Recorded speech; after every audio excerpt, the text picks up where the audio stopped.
Hello दोस्तों, तो मैं हूं आपका दोस्त प्रियांशु जायसवाल। और आज से हम लोग इंग्लिश की भी सीरीज चालू कर रहे हैं और आज हम पढ़ेंगे इंग्लिश का चैप्टर 1 बुक फर्स्ट फ्लाइटमेंट से। और चैप्टर का नाम है a letter to God by जिया फ्लुइंटस। सो हम लोग चैप्टर चालू करते हैं। The house, only one in the entire valley, sat on the crest of a low hill. Entire मतलब संपूर्ण होता है, पूरा, whole. Crest, top of mountain, पहाड़ की चोटी। वो मकान जो पूरी घाटी में एकमात्र था, एक निचली पहाड़ी की चोटी पर स्थित था। From this hate one could see the river and the field of ripe corn dotted with the flower that always promised a good harvest. Dotted का मतलब है मार्क विद डॉट्स, बिंदुओं से अंकित। और हार्वेस्ट का मतलब होता है काटने योग्य, पक्की फसल। सो इस ऊंचाई से नदी तक पके हुए मकई के उस खेत को देखा जा सकता था जो हर जगह ऐसे फूलों से भरा था जो सदा एक अच्छी फसल होने का भरोसा दिलाते थे। फिर the only thing the earth needed was downpour और एटलीस्ट अ शोवर। मतलब डाउनपोर का मतलब होता है हेवी रेन, मूसलाधार वर्षा। और शॉवर का होता है लाइट रेन, बौछार। सो एकमात्र चीज जिसकी धरती की जरूरत थी वह थी भारी वर्षा अथवा कम से कम एक बौछार। Throughout the morning, Lencho, who knew his field intimately, had done nothing else but see the sky towards the northeast. Intimately का मतलब closely, समीप से। लेकिन लेंचो ने अपने खेतों की अच्छी तरह से जानता था, न उत्तर पूर्व के आकाश को देखने की अतिरिक्त की कोई अन्य काम नहीं किया। Now we are really going to get some water, woman. ए औरत, अब हम सचमुच कुछ पानी मिलने वाला है। The woman who was preparing supper replied, Yes, God willing. सपर का मतलब है light last meal of the day, रात क्या हल्का खाना। उस औरत ने जो रात को भोजन तैयार कर रही थी। यस गॉड विलिंग, द मतलब उत्तर दी। The older boys were working in the field while the smarter ones were praying near the house until the women called them to all. बड़े लड़के खेते में काम कर रहे थे जबकि छोटे लड़के घर के नज़दीक खेल रहे थे। अंत में औरत ने उन सबको बुलाया, रात्रि भोजन के लिए आ जाओ। उसके बाद it was during the meal that just a Lencho has predicted big drops of rain began to fall. Predicted का मतलब होता है फोरेकास्ट, भविष्यवाणी। भोजन के दौरान ही, जैसे लेंचो ने पहले ही अनुमान लगाया था, वर्षा की बड़ी बड़ी बूंदें गिरने लगी। अब हम लोग आगे पढ़ते हैं। और उसके बाद था हम लोग का Lencho has in the north east huge mountains of clouds could be seen approaching. Approaching का मतलब होता है आते हुए, कमिंग। उत्तर पूर्व दिशा में बड़े बड़े पहाड़ जैसे बादल आते दिखाई दिए। In the air was fresh and sweet. जो हवा थी वह ताजी और सुहावनी थी। The man went out for no other reason than to have the pleasure for feeling the rain on his body, and when he returned he exclaimed, These are not raindrops falling from the sky, they are the new coins, the big drops are 10 cent pieces and the little ones are 5s. Exclaimed का मतलब होता है said in surprise, विस्मय से बोला। वह आदमी बाहर गया तथा इसके अतिरिक्त इसका अन्य कोई कारण नहीं था। वह अपने शरीर पर वर्षा के अनुभव का आनंद लेना चाहता। जब वह वापस आया तो उसने कहा, ये आकाश से गिरती हुई वर्षा की बूंदें नहीं, ये तो नए सिक्के, बड़ी बड़ी बूंदें 10-10 सेट के सिक्के और छोटी बूंदे 5-5 सेट के सिक्के। With a satisfied expression, he regarded the field of ripe corn with its flower draped in a curtain of rain. Expression का मतलब होता है एक्ट ऑफ रिप्रेजेंटिंग, अभिव्यक्ति, और ड्रैप्ड का मतलब होता है कवर्ड, ढके हुए। संतोष की भावना सहित उसने पक्की मकई के उस खेत को देखा जो फूलों से भरा था और वर्षा का चादर से ढका था। But suddenly a strong wind began to blow and along with the rain a very large hailstone began to fall. Hailstone का मतलब होता है frozen drops of rainwater, ओले। किंतु अचानक तेज हवा चलने लगी और वर्षा के साथ साथ बड़े ओले गिरने लगे। This truly did resemble new silver coin. Resemble का मतलब है to have similarity with, सदृश्य होना। ये सचमुच ही चांदी के नए सिक्के जैसे लगते थे। The boys exposing themselves to the rain ran out to collect the frozen pears. Exposing, to lay open, खोलना, वस्त्रहीन होना। वर्षा में भीगने की परवाह न करते हुए लड़के ने उन जमे हुए मोतियों को इकट्ठा करने के लिए बाहर भागा। इट्स रियली बैड नाउ, अब मौसम सचमुच खराब हो जा रहा था, लेंचो ने बताया। I hope it passes quickly, उसने कहा कि ये जल्दी चला जाएगा। It did not pass quickly, लेकिन ये जल्दी नहीं गया। For an hour the hail rain on the house, the garden, the hillside, the cornfield on the whole valley, the field was white as it cover with salt. 1 घंटे ओले बरसते रहे। घर के ऊपर, बाग में, पहाड़ी की ढलान पर, मकई के खेत में और पूरी घाटी पर खेत सफेद रंग हो गया मानो नमक से ढका हो। Not a leaf remained on the trees, एक लीफ भी नहीं बचा था उस पर। और उसके बाद है the corn was totally destroyed, और मकई पूरी तरह से नष्ट हो गई थी। रिमेंड का मतलब बचना होता है, बाकी। The flowers were gone from the plants, और पौधे पर से फूल जाते रहे। Lencho soul was filled with sadness, और लेंचो की आत्मा उदासी से भर गई। सोल मतलब आत्मा होता है। When the storm had passed, he stood in the middle of the field and said to his son, A plague of locusts would have left more than this. The hail has left nothing. This year we will have no corn. That night was a sorrowful one. All work for nothing. There's no one who can help us. We all are go hungry this year. Plague का मतलब होता है insect that come into an area and cause great damage. Dull. Locust का मतलब होता है a migratory wing insect. टिड्डा. Corn का मतलब अनाज होता है। जब तूफान समाप्त हुआ तो वह अपने खेतों के मध्य जा खड़ा हुआ और अपने बेटों से कहने लगा, एक टिड्डी दल भी इससे ज्यादा शेष छोड़ जाता। ओले तो कुछ भी बाकी नहीं छोड़ गए। इस वर्ष हमारे पास कोई अनाज नहीं होगा। यह एक दुख भरी रात है। हमारा सारा कार्य बेकार हो गया। यहाँ कोई नहीं है जो हमारी सहायता कर सके। इस वर्ष हम भूखे ही मर जाएंगे। अब है ओरल कम्प्रीहेंशन से चेक, तो अब हम लोग इसे भी कर लेते हैं क्योंकि ये भी क्वेश्चंस आते हैं। What does Lencho hope for? Lencho किसकी आशा थी? He hope to get a good harvest if only has a downpour और at least shower. Why does Lencho say the rain drops were like new coins? Lencho ने क्यों कहा कि वर्षा की बूंदें नए सिक्के हैं? He said so because they were size of 10 and 5 cents. The big drops means more the rain and more money. The smaller drops mean a little less crop and less money. How does the rain change? What happened the Lencho field? वर्षा कैसे बदली? Lencho के खेत का क्या हुआ? It changed into a hailstorm. Lencho crop was completely ruined. A plague of locusts would have left more than that.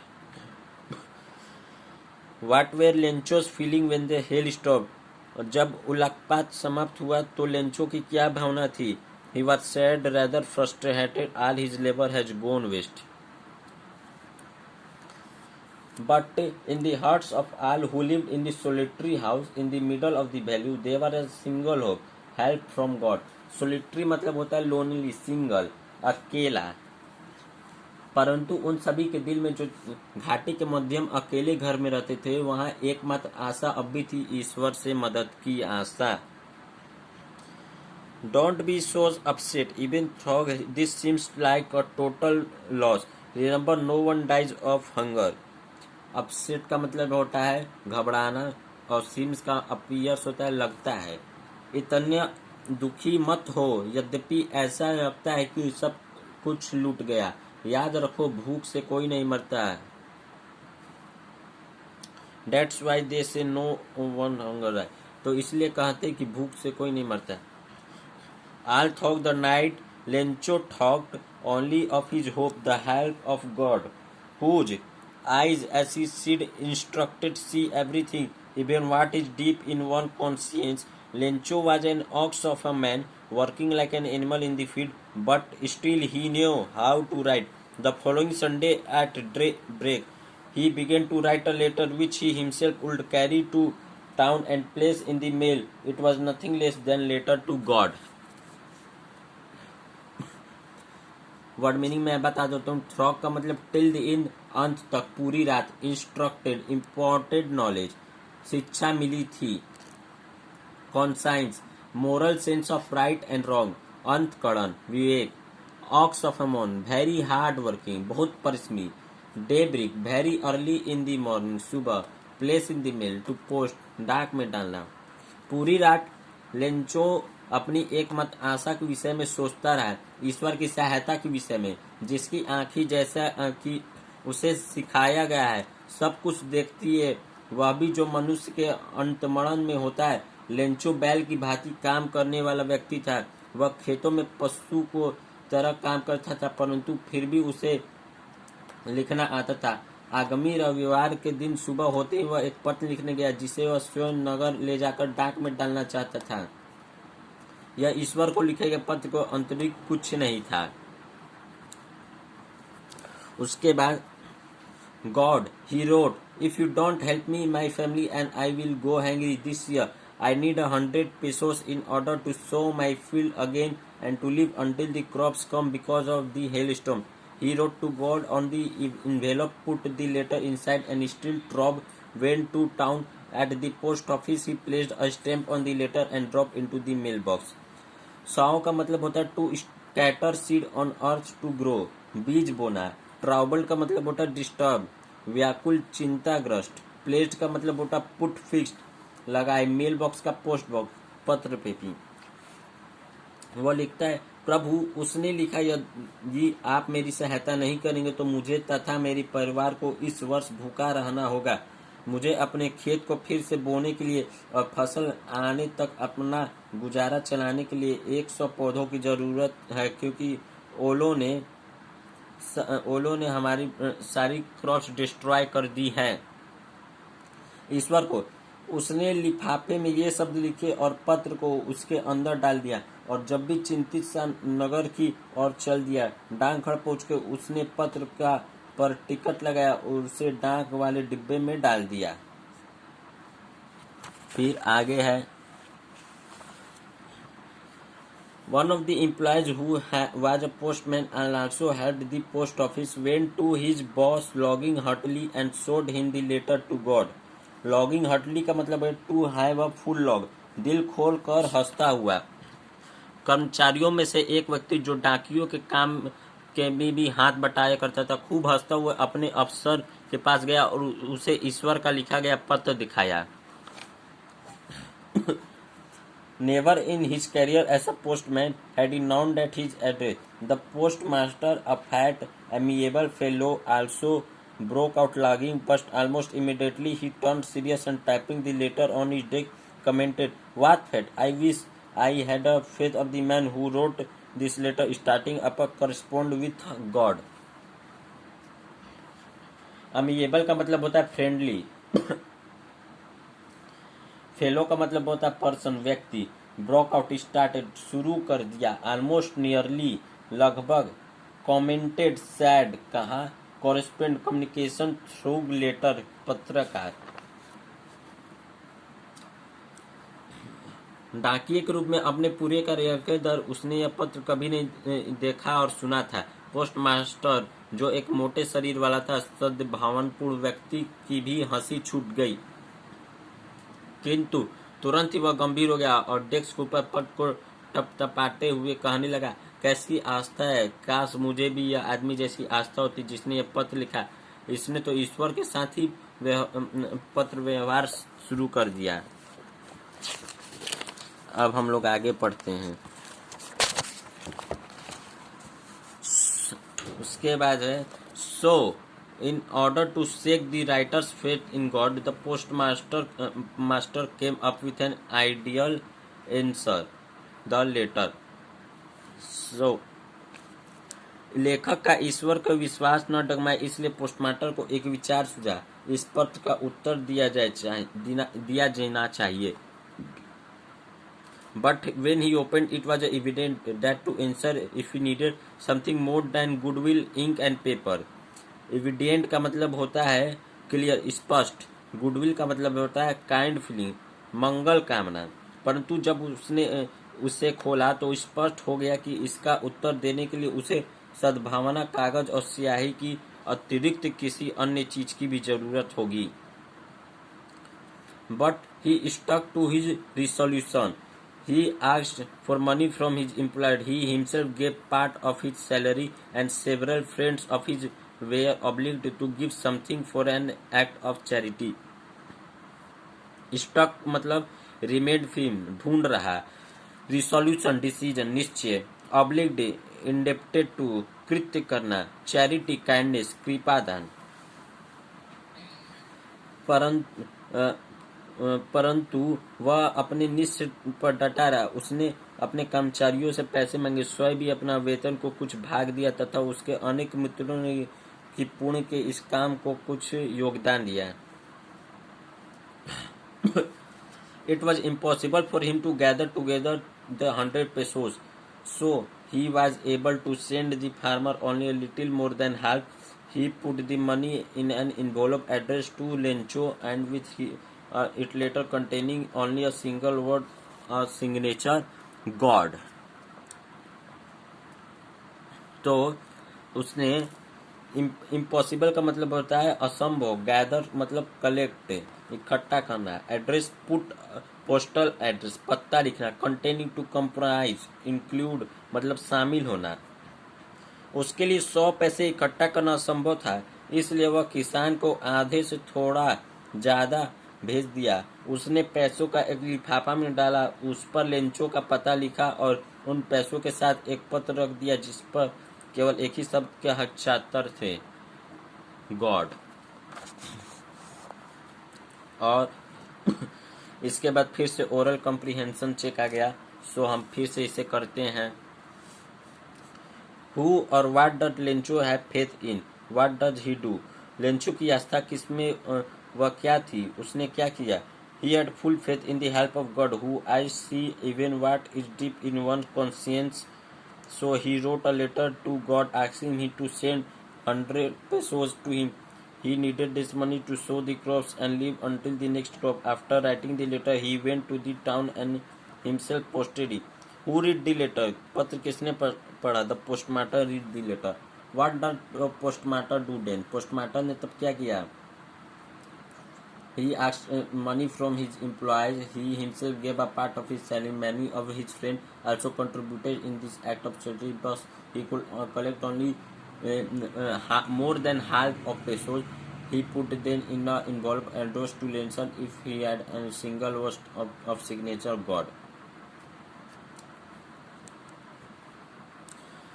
The following Sunday, Lencho came a bit earlier than usual to ask if there was a letter for him.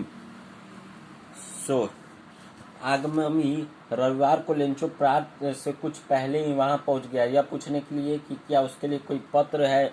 स्वयं डाकिया ने उसे पत्र दिया नहीं। फिर उसके बाद It was the postman himself who handed the post letter to him, while the postman experienced to contentment of a man who has performed a good deed looked on from his office. Contentment का मतलब satisfaction, संतुष्ट। Deed का मतलब होता है act, कार्य। जबकि postmaster उस अपने दफ्तर में से देख रहा था कि वो ऐसे व्यक्ति के संतोष अनुभव करते हुए जिसने कोई अच्छा काम किया हो। Lencho showed not the slightest surprise on seeing the money. Such was his confidence, but he became angry when he counted the money. God could not have made a mistake, nor could he deny Lencho what that he requested. Confidence मतलब faith, विश्वास। Counted reckoning, गिनना। Denied मतलब refuse, मना करना। Lencho ने पैसे देखकर तनिक भी हैरानी नहीं की। उसका विश्वास ऐसा था कि जब उसने पैसे गिने वह क्रोधित हो गया। ईश्वर गलती नहीं कर सकता और न ही वह लेंचो को देने से इनकार कर सकता जिसकी उसने प्रार्थना की है।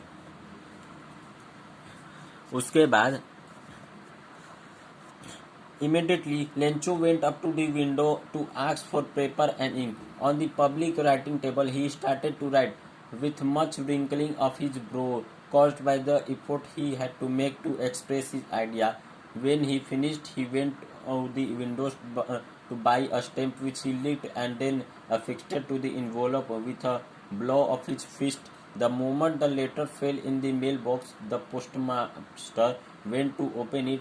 It said, God, of the money that I asked for, only 70 pesos reached me. Send me the rest, since I need it very much. But don't send it me through to the mail, because the post office employees are a bunch of crooks. Lencho. So, यहाँ तक हो गया, मैंने पढ़ लिया है। Wrinkling का मतलब होता है फॉल्ट, मतलब झूरी। Express, to state one's opinion, व्यक्त करना। Licked, to pass the tongue over a thing, चाटा। अफिक्ड, टू अटैच फर्मली, चिपकाया। A bunch of crooks, a group of dishonest people, बेईमानियों का समूह। लेंचो तुरंत कागज और स्याही मांगने के लिए खिड़की पर गया। जन साधारण के लिए रखी चिट्ठी लिखने की मेज पर रखकर उसने लिखना शुरू किया। अपने माथे पर बहुत सारी झुर्रियां बनाते हुए उसने यत्न के कारण बन रही थी जो उसे अपने विचारों को व्यक्त करने के लिए करना पड़ रहा था। जब उसने लिखना समाप्त कर लिया तो वह टिकट खरीदने खिड़की पर गया, जिससे उसने अपनी जीभ से गीला कर दिया और फिर अपनी मुट्ठी से दबाकर लिफाफे पर चिपका दिया। जो ही पत्र डाक के डिब्बे में गिरा, पोस्टमास्टर इसे खोलने के लिए चल दिया। इसमें लिखा था, ईश्वर, वे पैसे जो मांगे थे उनमें से केवल 70 पैसे ही मुझे मिले हैं।